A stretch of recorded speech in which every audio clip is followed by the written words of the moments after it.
I need to feel your energy today from start to finish. Come on, let's go. Let's crank this thing up. It get real ferocious, I'm trying to tell you. Turn me up all day. From the locker room to the broadcast booth, breaking news and the truth behind every take from a real NFL insider and television analyst. Now get ready for the NFL show where the conversation gets real and the fans get a voice. It's time for the Lake Lewis Jr. Show here on ESPN Radio. That's football. Welcome, everyone, to the Lake Lewis Jr. Show right here on ESPN Radio. Appreciate you joining us, and I'm back in studio. It's been a while. You know, training camp has been going on with the Washington Commanders and all of the NFL, but I specifically have been up in Ashburn, Virginia for every practice, every day. And yesterday, this football team actually went up against the Miami Dolphins in a joint practice session, and we're going to talk about that today, talk about what did we learn from that. Were there any guys that stood out, and were there any guys that didn't stand out? So we'll break all that stuff down for you today. And then, you know, with that being said, we'll ask the question, is this football team, based off of what, you know, I saw and reported yesterday, are they closer to the 2024 team as far as being back in the thick of things, as far as the NFC conference, as far as being a contender? Are they back in that mode, or, was it fool's gold because of what we saw yesterday? So we'll talk about all of those things. And if you would like to chime in with me today, it's very easy. All you have to do is give us a call at 804-327-0888. Once again, 804-327-0888. You can actually email me at that number as well. And then we're going to break down some NFL news, some other things going on around the league over the last couple of days that I want to chime in with my good friend, the guy in the other room, in the booth. We're talking about Alan Sandage. What's going on, Al? What's up, man? How you doing? I'm good, man. I'm good. Just back in studio, and the air conditioner feels good. You know, you're never going to hear me complain about how cold it is in here again, based off of sitting out in literally hell over the last 2 weeks of training camp. Yeah, it was pretty warm up there with you guys. And like I said, what we talk about Tuesday, it just kept raining and making it more humid the following morning. Man, I got to tell you, but you can see visually now. You can see my head looks like the red E behind me. You know, just I look like an apple. You know, I definitely got – I didn't get burned. You know, I was good about, trying to keep the suntan lotion and all that good stuff on. Sometimes they say the brothers don't need it, but we do. And, I made sure that I kept it on and kept myself from getting roasted. But you know who did get roasted? Or I don't know if I can actually preface it that way, because that sounded like poor grammar. But guess who got roasted? There you go. The DJ. That was all over social media. Jaden saying that the DJ had to go. It was, ooh-wee, man. I got to tell you, it was I understand that sometimes you need certain type of music to get you hyped. I totally respect that. You don't want to be listening to love songs out on the football field. You don't. You don't want to hear Boys to Men and Mint Condition and Aerosmith and all that. You don't want to hear that stuff, man. You want to hear some kind of ratchety stuff a little bit. But it kind of went a little overboard. And, you got a lot of kids out there looking for autographs and stuff, and they're already starry-eyed, and they see these, superhuman people to them.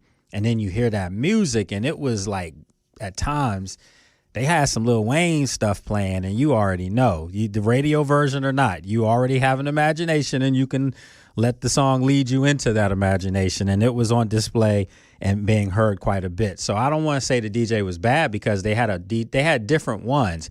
They had one that was really good, so much so that I was next to where he was, and Mitch Rales came over, one of the owners, co-owners of Washington. He came over, not a co-owner, a minority owner. Josh Harris is like, wait a minute, what you talking about? I put up all that money.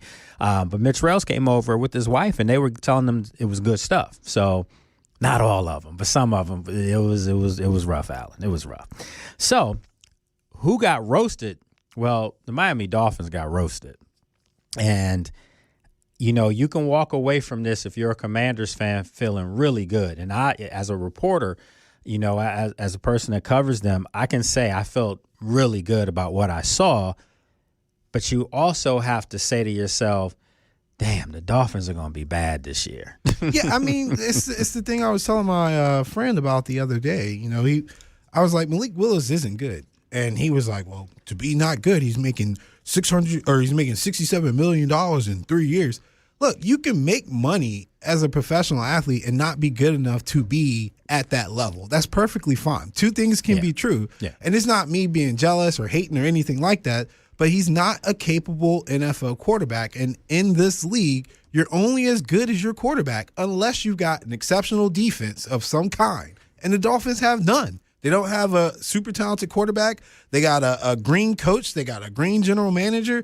They got a green everything. Shoot, the owner might as well be green, as how he acts sometimes. And they came from Green Bay. Yeah, so it's like you can only have so much hopium to get you through anything. I pointed out Malik Willis was not really allowed to throw last year when he came in spots. Everybody gets excited because he has these big runs or he's moving the ball, but it's a small sample size, and if you can't throw the ball effectively, again, you need an elite defense to complement your team, or you're going to struggle, and the Dolphins are going to struggle this year. That's just plain and simple. They're going to struggle. Well, the thing is I'll say this about Malik. He didn't have a whole lot of options to throw to when he did have time, because he was besieged most of the day. Odafe Owe looks like next level. He looks like something I haven't seen in Washington before as far as coming around that edge. He was unstoppable, unguardable, whatever you want to call it, with an in front of it. He had it. And then on the other side, Kayvon Chasen was wreaking havoc. Joshua Joseph, the rookie from Tennessee, looks really good. They look like a defense that, if everything gels the way it's coming together right now, Washington might have a formidable defense this year. They may have a top 10 type of defense, and that's all you need. If you think about the guy on the other side of the field that we'll talk about here shortly, but in getting back to the Dolphins, Malik didn't have a whole lot of time to throw the football, and then when he did have time, I'm sorry, but Hafley, spoke to us before practice, Dolphins coach, and, he said all the right things. He sounds like a rah-rah, tough-nosed guy, but he's going to learn this year that, unfortunately, you can have all of those attributes as a coach. If you don't have the weaponry, it's just not there. Caleb Douglas, I was impressed with him, the wide receiver from Miami. I mean, he actually, held his own out there. I was impressed with him. But that might be your number one, Jalen Tolbert. Those are the starting wide receivers for the Miami Dolphins. That's not Jalen Waddle and Tyreek Hill. You went from those two guys. No offense to these two young guys, because they're NFL players, so they do have talent and they have to prove it now. But you kind of went from the penthouse to, I'm not going to say the outhouse because that's disrespectful, but you went to the penthouse to a cul-de-sac. How about that? Yeah, I mean, it's going to be a struggle. It is. It's plain and simple as you can say it. It is what it is. I know some people like to be optimistic, but I didn't have to be on an NFL sideline to realize that there's levels to it, right? Right. And you can be talented enough to be in the league and still be out your element, and that's going to be the Miami Dolphins. Everybody who got a spot on that team earned it to some degree from their athletic ability, but they're just going to be outmatched 9 out of 10 times. I would even caution people, you want to beat people like they're supposed to be beat. Mm-hmm. Something my coach used to tell me all the time when I was younger. It makes sense. So essentially, if you got a bad team, you make them look bad. You don't give them any hope. And the Commanders are so much better on paper than the Dolphins. That is exactly what you should have seen yesterday when they were on the field. And that's what it sounds like, is that the Commanders showed they were so much better than the Dolphins at pretty much every facet of the game, except for, from some reports that I've read, the interior offensive line more than anything. But having lost Tunsil, you would have expected there to be some hiccups in that unit, because we don't talk about it as much. They're a very cohesive unit. When you have your guys, you have your 5 offensive linemen, they're used to working together. You build the chemistry. You take out Tunsil, or you take out Connerly, or you take out anybody out that line, and there's going to be a transitional period for them to build that kind of chemistry, even with your quarterback, even with Jaden Daniels. he's used to a certain amount of time, right? He's used to guys having their blocks and things like that. You take one piece out, there's going to be some issues. The holes don't look the same for Bill. But even with all that being said, it didn't seem like it was like any red flags. No. I gave him an A- grade, and to me, the weakest unit, and I don't even want to use the word weakest because that's a negative connotation. I'm saying the unit that you could say looked human out there was the offensive line, but they still looked okay. They still looked just fine. But it was just that the other units were looking sheer dominant. The wide receiver room torched Miami's D-backs. I mean, absolutely could not stay with guys. Antonio Williams looked great. Of course, Terry McLaurin and Steph Diggs looked great. That's a given. But you had other guys, Treylon Burks. Treylon Burks, had a nice deep route, from Jaden Daniels. And at the end of the video, if you want to see your boy, the Seat Geek and the team, presented the video of that play, and they slowed Treylon at the very end when he had, looked like he was crossing the finish line in a track meet, and they slowed it down in slow-mo, and guess who's sitting right there? Your boy, right there. I was there. It was hot, and I was there looking miserable. But, everyone stood out. The edge rushers, the linebackers looked uber fast and athletic. The secondary literally started to come together right in front of our eyes. And guess who had a day? After having a miserable start to camp, and I'm just going to say it. And I have people saying, man, you guys are killing Mikey. I was on Fox up in D.C., Fox Sports up there, Fox Television, and they were like, you guys are killing him. And I'm like, no, man, we're just telling you what we see every day. He was having one of the worst camps as far as D-backs. Well, he had a pick 6 in yesterday's joint sessions, and those are the type of things that does, wonders for your confidence when you need a play to be made. And Mikey Sainristil made a play, and ironically, it was the first turnover created by the first team defense all of training camp, and just happened to go up against another team. So that's a good sign. That's kind of what you want to see.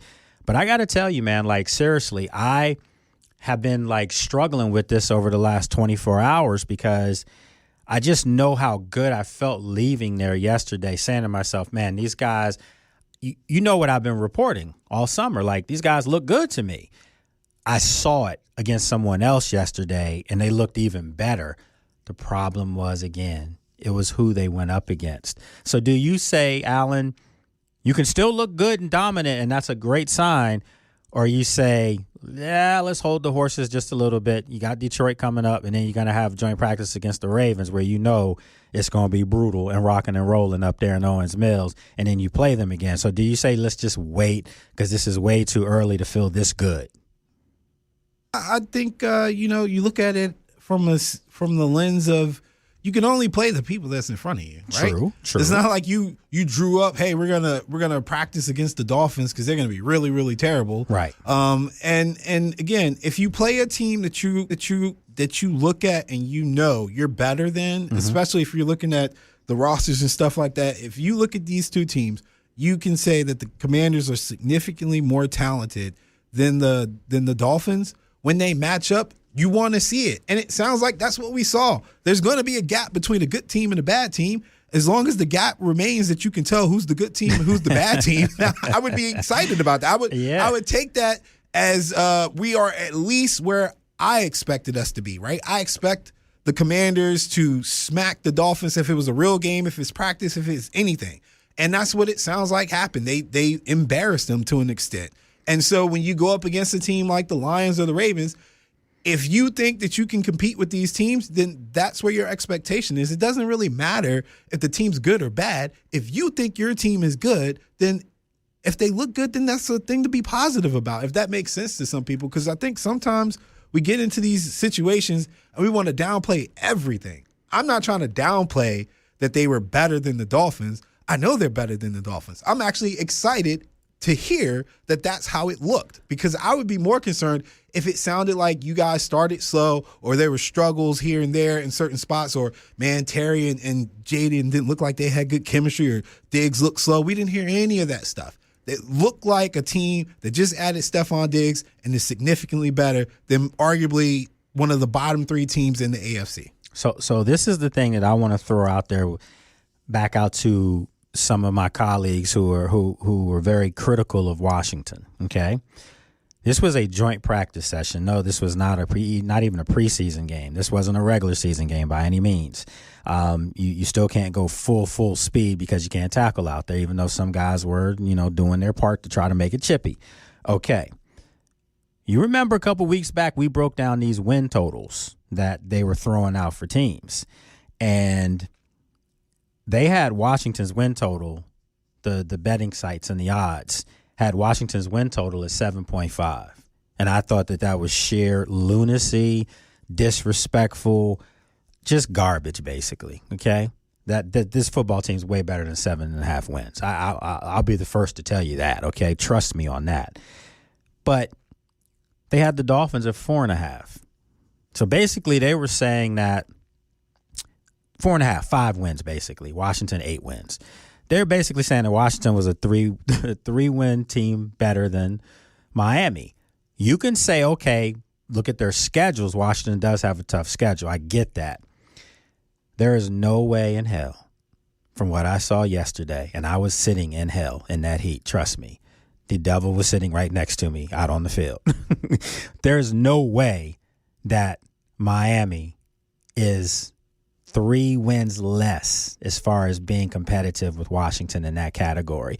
So what this does is it goes to show you that there's levels to this, like you said. There's sheer levels to this stuff. And then Washington's now going to go and practice against a Baltimore team that, would you say Baltimore is a maybe under the radar Super Bowl contender? No. Would you say they're an under the radar division winner? No, because nobody's overlooking or forgetting about Baltimore at all. In fact, they're probably expecting them to take a step because the thing with Harbaugh is they couldn't close games, and maybe they're thinking that Jesse Minter can be like what McDonald was for the Seahawks, right? Kind of the expectation, I think, out of Baltimore, even though nobody's going to say that out loud, I think that's what they want, is to see that McDonald bump, right? Where you bring in this budding defensive coordinator and re-energize the franchise. So I don't think they're under the radar. I think most people would have them as one of the top 2 teams out of the AFC North and at least in the top 4 in the Super Bowl contention. Well, just to tell you how correct you are, the top 2 win totals, period, in the NFL happen to be Baltimore and the Rams at 11.5. Yeah, that sounds about right. Yeah. So there's expectations there. And I'll say I'm looking at the Dolphins' schedule right now. If they beat the Jets twice, the only other teams on there that I think they got a chance to beat are the Raiders and maybe the Colts if Anthony Richardson played. But, I mean, they're playing. I said yesterday, walking off that field, Allen. Yeah. The Dolphins will be hard-pressed to win 3 games this year. I mean, they got Dolphins, Chiefs, Vikings, Bengals, Lions, Bills twice, happening. Bears. The Chargers, like the Patriots twice. That's really tough for a team. And the Jets are going to be improved. Yeah, but the Jets are still the Jets. So the Jets are the Jets, but I would take money for them this year over Miami. Miami, outside of Devon Achane,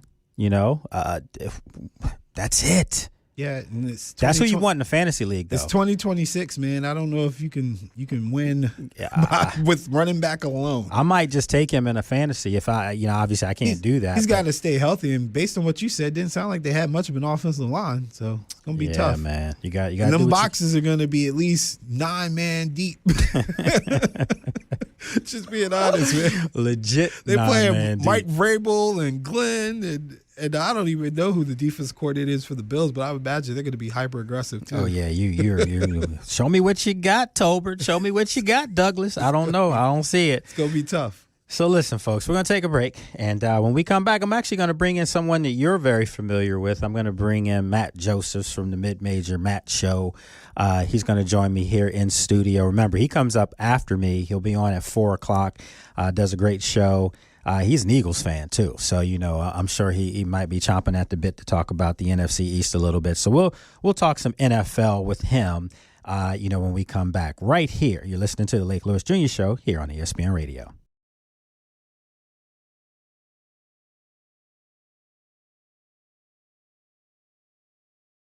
He needs no introduction because I'm talking about Matt Josephs from the Mid-Major Matt Show. So welcome, my friend. You've always had me on your show, so I wanted to return the favor and bring you here on my show. So welcome to the show today. Thank you for having me. And, just so everyone knows, this guy is a Philadelphia Eagles fan. So for all my Commanders Nation supporters, he's still part of the crew here at ESPN Radio. So we can't get on him too much. But let's talk about this division, because I want to tell you, Matt, from what I saw yesterday with the Commanders, and I know it was, again, like we said, you have to preface it, it was against the Dolphins, who are going to be probably one of the worst teams in the league this year. Sorry if you're Dolphin Dave or Dolphin Dan, you're a fan of that team. But what I saw yesterday makes me feel much more comfortable saying that Washington should be in the thick of things with the Cowboys and with your Philadelphia Eagles in the NFC East. Yeah, I for years I've taken the over on their win total, the Commanders, and I feel like this is a team that we're kind of underappreciating. I just saw Mike Florio's power rankings. They're way too low in the Mike Florio power rankings for a team that has that much talent. I feel like last year we kind of forget, Jaden Daniels didn't have Terry McLaurin for training camp, for a lot of the training camps. There was no chemistry being built there and stuff like that, and the injuries and everything. So I feel like we're kind of downgrading last year way too much when looking at this year. Yeah, I think a lot of people have forgotten about Jaden Daniels and how good he is. And speaking of Jaden Daniels, definitely wanted to bring this up with you because I know you look into these type of situations that come up on your show. Jaden Daniels is pretty upset right now at LSU because they gave his number 5 jersey to a sophomore that Lane Kiffin obviously wanted to come in there and play for him. Does Jaden Daniels have a legitimate gripe? Or is this like, come on, man, you're in the league now. It doesn't matter anymore. So it all depends on what was promised and what was said behind the scenes, because I've seen a lot of, I think Derrick Henry's number has been used at Alabama. I think a lot of the previous Heisman winners' numbers have been used at other schools. But if it was promised they would never use it, it hasn't officially been retired. So, if you really wanted to not have anybody use it, you should retire that number. They never did. And so the number was free out there. And, of course, Lane Kiffin loves starting trouble. So, of course this is going to happen. See, I think what this is Chip Kelly, not Chip Kelly, but Brian Kelly, when he was there, they basically made it known that no one would wear that number 5. Well, Brian Kelly's not there anymore, and Lane Kiffin is there. And if you're Lane Kiffin, you will, I don't want to say sell your soul to the devil, because that's not right of me to judge another person. But if you're Lane Kiffin, you will sell your soul to the devil to get what you want. And I clearly know that he probably told this young kid, we'll let you wear that jersey if you come here to LSU, a sophomore. So I don't know how I feel about that. I know if Jaden's upset about it, there must be something, like you said, something that behind the scenes wasn't honored. And so Jaden is like a cease to desist. How do you say that? Cease and desist? Cease to desist, yes. That's what he's done, and he doesn't want them using his number, likeness, or imagery or anything like that. That's not a good look for LSU with Lane Kiffin. He's come in there and he's kind of burned some bridges pretty early. Are you surprised with that? Of course. That guy is he's done nothing wrong throughout his whole coaching career. But I mean, it's a classic case of Jaden says, LSU says. I don't know what the promise was behind the scenes. This is where I would have liked to have gotten something written out or something documented, so that way we can take a side in this argument, because there is a chance Jaden is not acting right in this situation, is a little bit offended when he shouldn't have been. But of course, we don't know what the actual truth is. I just think it's called decency. This guy's just a couple years removed from getting you a Heisman Trophy. When the team, was what? I think he won a Heisman Trophy with 4 L's. Normally you don't see that. So that's how good the kid was at LSU after having transferred there from Arizona State. I know Jaden. Jaden's a great kid. His mom. I mean, they're good people. something had to have been done to really ruffle their feathers to make them want to do this. And that's the nature of what we're living with today with the NIL. And I'm sure you're going to talk about this on your show today, with the NIL and how some things are happening with that now as well. Are you in favor of that happening? Because, this is an NFL show, but a lot of these things that are going on in college could carry over into the NFL.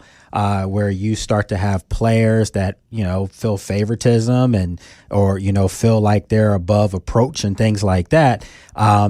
What are your thoughts on the NIL situation right now with college football? Well, I thought that the kids should have been paid all along. I felt like I kind of saw this coming. I said the NCAA was going to roll this out and then just kind of wash their hands of it and just kind of go away from it because they don't have the proper lawyers. They don't have the proper people in place. They're like, all right, we're going to pay you your money, but we're not going to oversee any of this stuff. And the CSC, the College Sports Commission, is going to be kind of a joke and everything. And then now we're going to have all these lawsuits and stuff. So I'm glad the kids are getting paid. I just wish the NCAA had a more ironclad involvement in this. I totally agree with that. I think that the NFL, one thing that they do well is they separate themselves from college football when they need to. Because just a couple weeks ago, we talked about it on your show. You had the quarterback, trying to get into the NFL after having been caught gambling, for all those many years in college. And what did the NFL do, Matt? They literally drew a line in the sand and said, no, not on our watch. You won't play for us, not until you get your house in order over there. So I think that that's what's going to start happening here. You're going to start having situations in college where it could taint some kids, it could taint some coaches, and they won't be able to continue their careers. Remember in the past, Matt, you remember guys, if something happened in college, they just move to the pros, or vice versa. Or I think the NFL's drawn a line in the sand where they don't want to be necessarily linked to the powers to be in college football. Well, and we just saw that with Harbaugh. I mean, Harbaugh can't coach college football, I think, for 90 years. He's got 7 things on top of each other. Yes, so what do you say? He's like, all right, well, I'm done with college football. I'm going to go to the pros. And I'm going to have my players who played for me at Michigan probably come from me, at some point or later. I'm going to bring them to, to LA with the Chargers. So, all right. So let's talk about the division here. From what you're hearing and from what you're seeing, do you feel like this is the Eagles' division still to lose, or do you feel like it's another team's to win? So I think it's really close because a lot of the stuff we hear from training camp is positive, and certainly what's coming out of Washington's camp has been very positive. What's been coming out of Eagles camp has been positive, despite everybody getting annoyed by the official account posting an interception, which I thought was a terrible controversy. But we're hearing that Jalen Hurts is faster. We're hearing that things are clicking at times for the Eagles. He's looking okay, right? Yeah, right. That Saquon looks pretty good. But I also feel like there's a natural step back. There's got to be this growing pains, which I feel like who's going to have less growing pains in week 1? Is it going to be Washington's OC and DC, or is it going to be the Eagles OC? Like, how much are they going to play the starters, if at all, in the preseason, and how much are they going to be rusty coming out in week 1? Yeah, I think if you're the Eagles, just like I think if you're Washington, I think that you do want to get some reps in during preseason. And last year with Jaden Daniels, he took 4 snaps, and if I'm not mistaken, Allen is the he's the stat person. But I think 3 out of those 4 snaps were run plays, if I'm not mistaken, with Jaden Daniels. So you never saw him open it up. But I think if you think of the Eagles, Sean Mannion, new offensive coordinator, you want to get Jalen Hurts as many reps as possible to feel comfortable in that offense. So I don't think there's ever a time where you can rest guys exclusively. I'm not saying play them the whole preseason. You don't want to risk injury. But I do think that at some point you may need to step back and give some guys some days off. Are you okay with that, Alan? I would say you want to give them some reps, but Hurts especially and Devontae have been around long enough. If they didn't play, that's fine. Lemon, you expect him to feature in their offense. I think it's just kind of one of those things you just play by ear. There's some coaches like Andy Reid, he's going to play his starters. They're going to get reps regardless. There's some folks like that, and then there's others like the Bengals who still for some reason seem like they're always opposed to it, and then they start out 1-4 or 2-3 and stuff like that. So yeah. I personally would be aggressive if I'm the Eagles. I would get them reps, see what I have, because the things I've seen out of their practices still looks like it's the same Jalen Hurts, and I don't think the same Jalen Hurts is going to get them back to the Super Bowl in 2026. The Eagles this year, their number of wins expectation-wise is 10.5. Matt, is that, you being an Eagle guy, is that high? Is that low? Or is that just about right? I think I kind of like the under. I mean, I kind of think 9-10 wins this year. Okay. I actually think with regards to the quarterback, it's almost as important to see what you have in Andy Dalton and Tanner McKee and Cole Payton. In case he can't do it? In case he can't do it. But I also think you're not going to keep all those guys. You're not going to be able to get Cole Payton through waivers probably, and you're probably not going to keep Dalton and McKee. So therefore, you got to kind of know what your quarterback room is going to look like behind Jalen Hurts. But what about like rookies like Mekhi Lemon? Do you want to see him? I mean, we know he's part of the future of the Eagles, and obviously he's present, but we're talking about long term. They have big plans for this kid. He's really good. And for me, I had him as my best receiver coming out this year. I really did. I loved the kid. I thought he was that good coming out of USC. But don't you want to see him get more reps as opposed to maybe you sit him because you know he's a starter? That I just think in today's game, because you don't have as many preseason games, sometimes the games that you do play, you might want to get your rookies a little bit more reps so they can get comfortable knowing what it is to be a pro. Well, he's had a hamstring issue, and so he's been out of practice a while, which means he's not going to play at least the first game. I think maybe the first two. Yeah, he's probably not going to play very much, which is fine because Darius Cooper has been really good, and I know you and I have talked about Darius Cooper off the air. Dontavian Wicks has been amazing as a number two. They love the kid. I mean, they traded for him and signed him to a 1-year extension right then and there. I've never been a Hollywood Brown guy. I've never been an Elijah Moore guy, but Elijah Moore's been pretty good so far. So I feel like while you get rid of an A.J. Brown, while he goes, you bring in 3 or 4 guys who I think can be comparable to him if they, pool their talents together. Yeah, I mean, and so the Eagles are the team that has pretty much dominated the division over the last 6-7 seasons, and they've been a perennial Super Bowl contender every year. Everyone seems to think that the Eagles are going to take this big, massive step back. I don't necessarily agree with that. I do think they take maybe a small step back, but that doesn't mean that small step keeps them from being a contender. They're still going to be a contender. They're a winning organization. That's what they do. But there's another team in the division that's lurking, and it's not Washington. I mean, Washington to me is a playoff caliber football team, and we've been talking about them, about how good they looked in their joint session yesterday. But the team that does have seemingly everything on the table to make a run at it, it's the Cowboys. Whether you want to hear it or not, they are loaded on offense, and I think that they've enhanced their defense. They had the draft's favorite player to Allen, and Caleb Downs now back on the back end of their defense, and they have a guy that you're familiar with, Matt, in their defensive coordinator, Christian Parker. He's over there in Dallas now, coming from Philadelphia. Doesn't it kind of get the impression that this is their division to win? So I've been saying that on my show, that it's going to make me physically ill to say that because obviously I don't want them to win. And the funny thing was I ran through their schedule. I found 9 wins. And their schedule's tough. There's some tough spots. There's some tough road trips.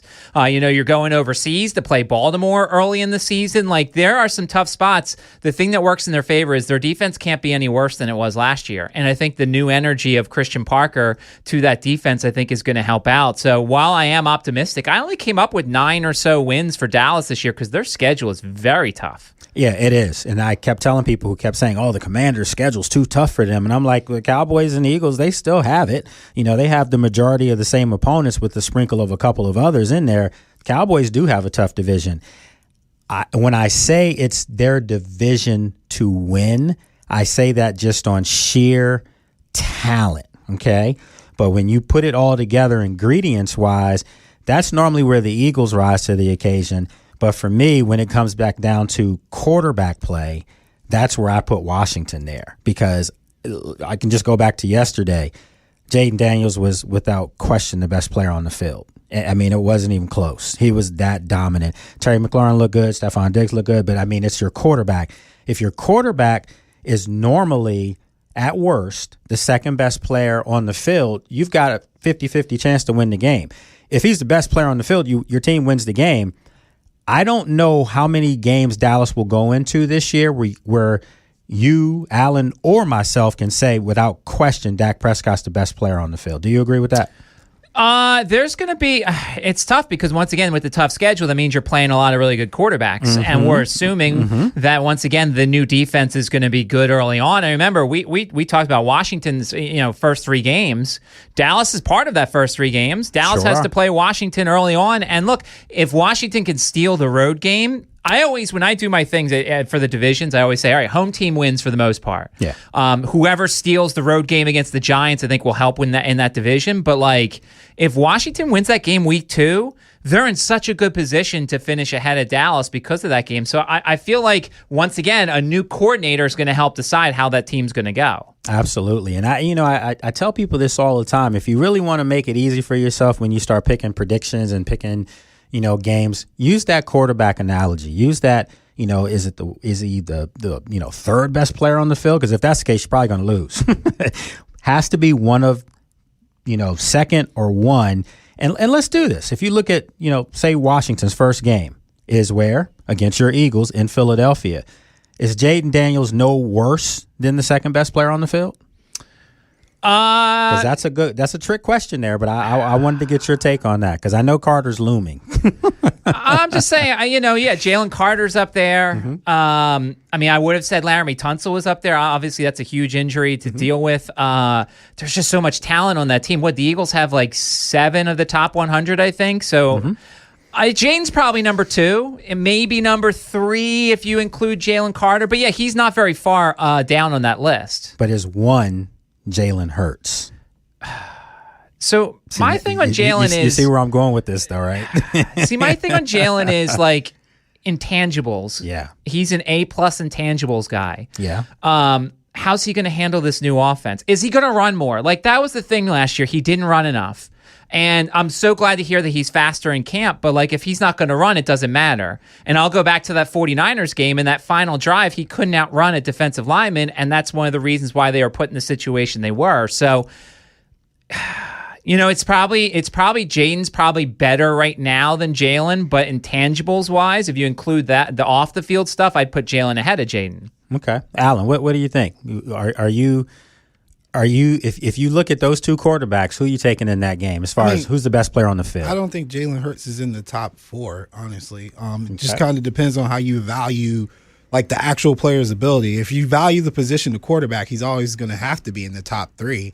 Otherwise, then we're going to have a different problem. But to what you were saying about quarterbacks and needing to be in a certain talent frame, if you've got the elite defense, you can afford to have a quarterback that's in the 5th to 6th, 7th range of the best player on the field.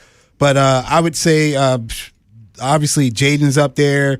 Carter, Lane Johnson's up there. DeJean, Quinyon Mitchell. They have a lot. Saquon Barkley, obviously. But on the flip side, you got Owe. I mean, that guy. I'm telling you, he's gonna have a special season. It's really simple for Jaden Hurts or Jalen Hurts. God, there's too many J's. It's really simple for Hurts. Just make the throws, man. Yeah, make the throws. His first season with Steichen. When he was throwing the ball down the field and stuff, it just seemed like he was comfortable with what he was seeing on the field. When Jalen Hurts is not comfortable with what he sees on the field, he becomes very cerebral and he's less reactionary. He needs to be in a system that honestly speeds him up a little bit. It makes him more proactive than reactive. Once he becomes reactionary, Jalen, you're going to get turnovers. You're going to get upset A.J. Brown. You're going to get, what are we doing? Why are we not scoring? These lulls in their offense. They can't afford to do that this year because one thing about an elite defense, they do wear out if you work them really, really early in the season. The Seahawks had a lot of easier games in the season early on. When they got down to the nitty-gritty of everything towards the end, that defense was very well rested.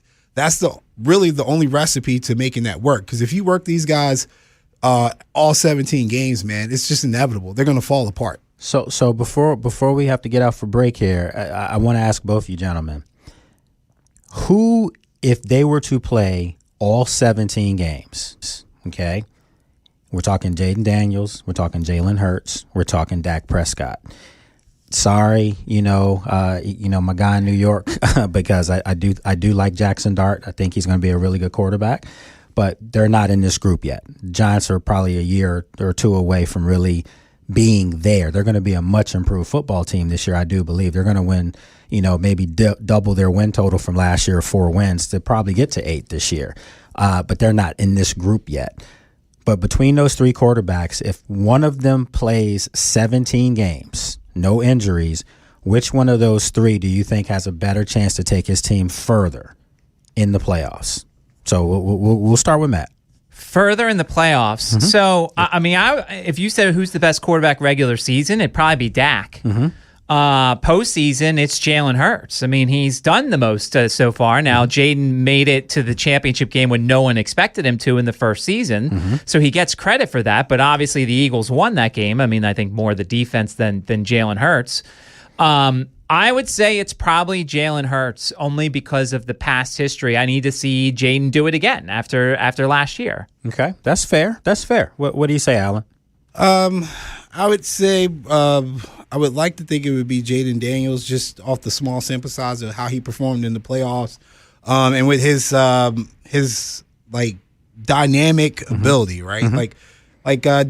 Dak's a good passer. He's a good quarterback, whether people like it or not. He's a good quarterback, but he doesn't have a lot of dynamic ability to him. Like, the playmaking ability is very limited with him. Like, Jaden Daniels could have a bad game and still beat you with his legs, mm-hmm. and that's why I would think he has more upside in the playoffs. So it's Daniels for me, and then Dak Prescott. This is tough for me because that's my guy up there, and I definitely understand where Matt's coming from. Jalen Hurts a proven winner. He's proven that already. The difference, I would say this time, Matt, is it's a different system. And if he stays in 17 games in this system, he probably will have outgrown any of the growing pains that he would have had. So I think he would be at a high level again. And we're talking about Jalen Hurts there.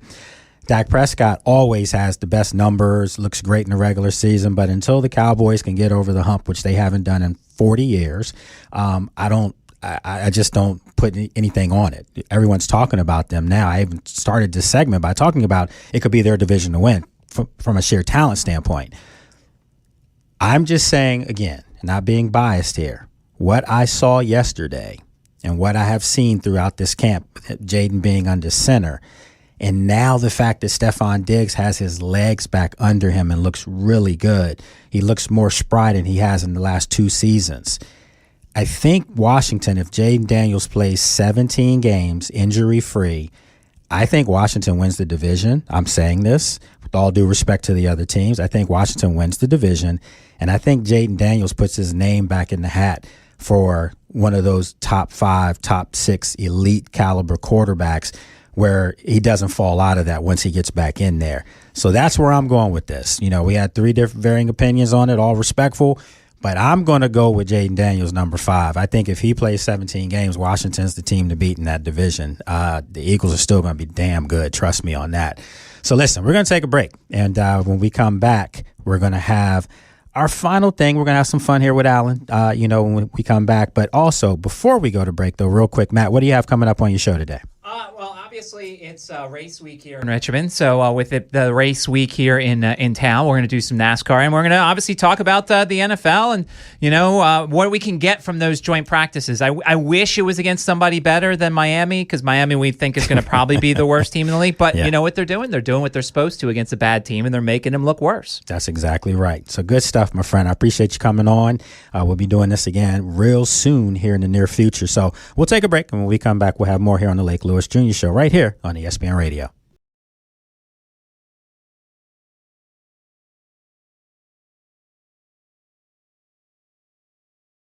Still cold. Don't think, Alan, even though I said when we started the show it feel good to be in here, it still is cold, man. Well, I can always get warm. I can't cool off. No, you can't. Yeah. But you so see, I can just add layers if I'm cold. And I literally got ready to tell myself before I left, to come in, like, I'm not gonna need a hoodie. I've been out in this heat all day. I'm glad I bought this hoodie up in here. It's funny because, like, in the studio it's cold, but in my office it might be 80 degrees. It's just weird. Yeah, no, you walk down that hallway and you see a stark difference. It's cold. My hands are cold. I've been rubbing them the whole show.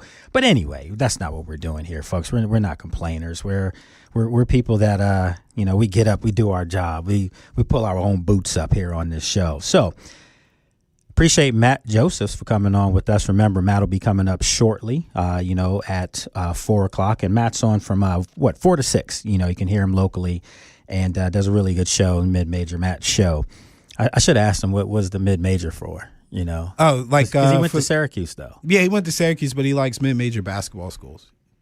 That doesn't make sense to me. Gonzaga is one of the schools he always talks about. He's like Gonzaga's not fan. a I know, but we say that tongue in cheek. But he's always lobbying and campaigning for like the Miami of Ohio's and things like that. So that's where he got. So he likes the from. Underdogs. That's what he likes. No, he likes literally mid-major colleges. He'll go hard for a mid-major college. Is VCU a mid-major? Yeah, VCU's a mid-major. See, man, I think if you get to the Final Four, I don't care if you get to the Final Four. The facility is definitely not mid-major-esque. It's nice. It's beautiful. Right. So don't get me how wrong. They're mid-major and they're in the tournament every year. Brother. I know you're love a Siegel alum. Center. I'm an I alum. trust you. For the folks who might think that they're not a mid-major, I advise you to travel.